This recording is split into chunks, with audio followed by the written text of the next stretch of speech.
Hola a todos, en este vídeo tutorial voy a enseñaros una cosita muy sencilla, pero que a mí la verdad es que me gusta. Y cuando la descubrí, la verdad es que vi que era realmente interesante, por lo menos para mí así lo ha sido. Se trata, si os fijáis aquí, tengo abierto un explorador y en él tengo un montón, en este caso de fotografías.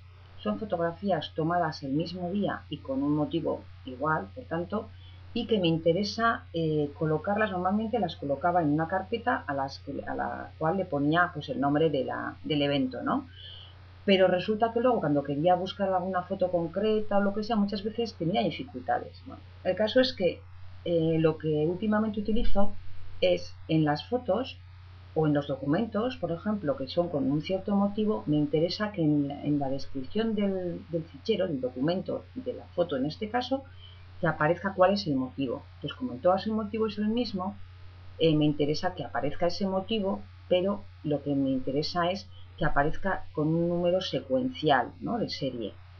Entonces, si os fijáis aquí, tengo pues un montón de fotos que tienen el mismo nombre, solo que lo que varía es este numerito entre paréntesis. Entonces, ¿cómo hago esto? Bueno, pues es realmente la cosa más sencilla del mundo. En este caso, quiero cambiar el nombre a las fotos que son DSCN, bueno, desde el 23 hasta el 31. Entonces podría ir seleccionándolas una por una o puedo seleccionar un rango que lo hago clicando en la primera de ellas y luego con la mano izquierda pulso la tecla Shift. La tecla Shift se encuentra a mano izquierda en la parte izquierda del teclado y es una flechita.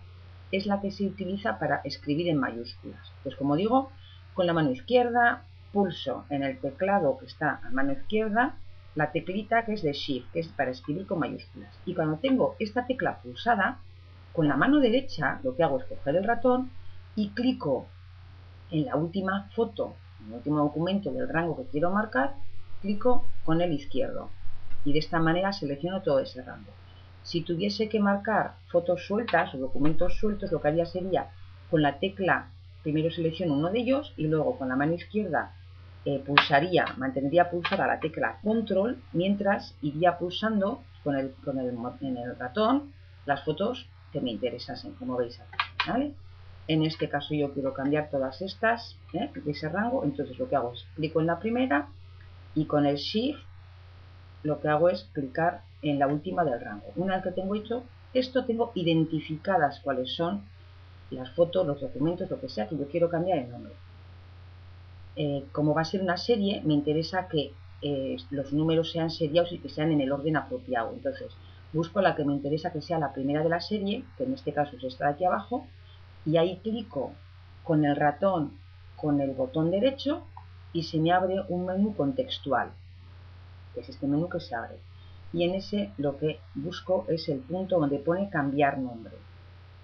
Clico ahí y ya veréis que todo el rango al que voy a cambiar el nombre aparece en gris más clarito. Como son todo fotografías, no voy a cambiar la extensión, que son las tres últimas letras que están después del punto, sino que lo que voy a cambiar va a ser el nombre. Y voy a ponerle pues el que me interese, ¿no? En este caso, el señor quería de marzo el 6. Entonces ya veis aquí pongo esto así. Este nombre que he puesto aquí va a ser el que van a tener en común toda esta serie de fotos. Luego irán yendo la 1, la 2, la 3, la 4 hasta la N, ¿vale? Y ahora, una vez que lo he escrito, pulso el Enter. Esto va a requerir un poquito de tiempo mientras procesa ese comando. Vais a ver que dentro de un poquito vamos a tener todo ese rango con las fotos con sus nombres cambiados. Bueno, si os dais cuenta, ya se ha ejecutado el comando. Tengo aquí la serie de fotos, eran 9 en total, y ya veis que los nombres se han cambiado. Y ya veis que no tiene ningún misterio. La verdad es que realmente es fácil, pero al mismo tiempo es interesante, considero. Y bueno, si tenéis cualquier pregunta que hacer, no dudéis en exponerla porque haré todo lo posible por aclararosla. Y esto es todo por hoy. Hasta la próxima.